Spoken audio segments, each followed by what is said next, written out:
Pickleball Slam. It's in Hollywood, Florida. First of all, great location. Everybody loves Florida. It seems like all the billionaires are going down there now, right? State taxes, no state taxes down there.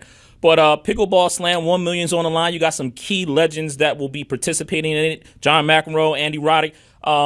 And you got a TV partner already. Listen, Live Golf has been trying to get TV partners, and they finally found one. Maybe not that good. You just come out, get the Pickleball Slam, land ESPN. How did you do it? What about this tournament that's taking place on April 2nd? Great question. Thanks for asking it. We created this, in that ownership of IP, Chris and I were thinking about what areas do we really want to see if we can get ourselves, our feet wet in. And Formula One was one we were definitely, and we're still interested in, talking to a bunch of different people, how to get into the Formula One and the growth here in the U.S.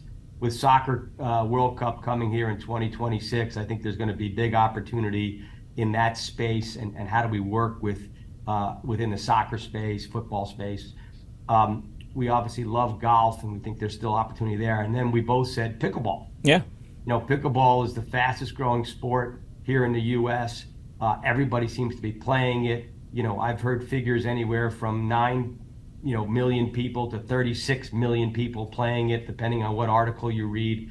We all know it's growing fast. Anecdotally, you can see it. Basketball courts here in New York are being taken over by pickleball courts. Tennis seems to be disrupted, thinking that these tennis courts are now being changed into pickleball courts. So you are seeing a whole new mantra, if you will, of this growth in pickleball.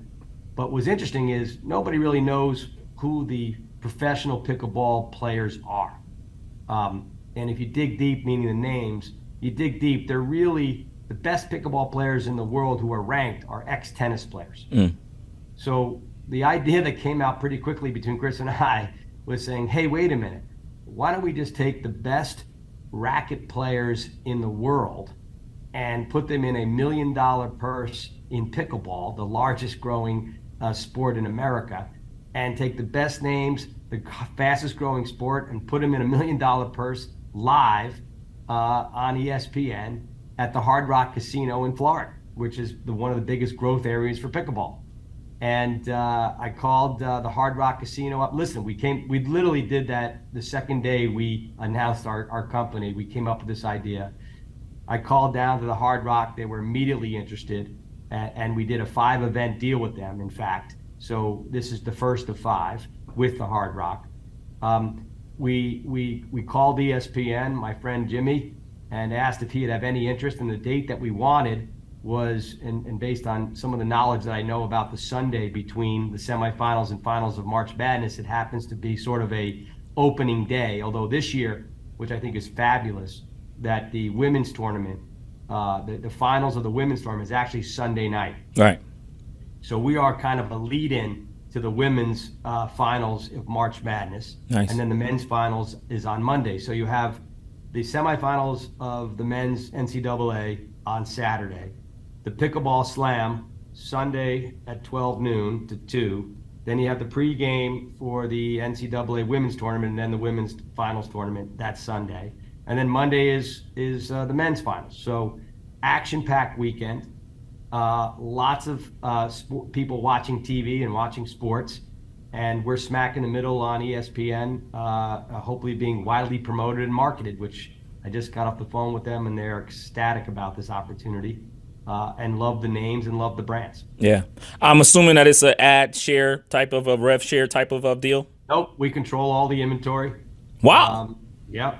And so is it a media rights deal, or is it how is it structured? I'm not going to give all the financials on it, but we did not do a time buy with ESPN. No.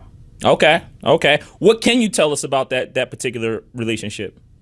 Well, I hope to, again, hopefully this is successful. I think the competition is going to be great and very competitive. These 4 guys are extremely competitive. So, it's all fun and games until once you get, I did this kind of idea with golf back in 2018 with the match. That's right, the match. On Turner with Tiger and Phil Mickelson playing for $9 million. At Shadow Creek. And it's the same type of situation. Tiger and Phil were sort of friendly, but as soon as the competition came out, boom, they started focusing and wanted to win. And that's what's going to happen here. Yeah.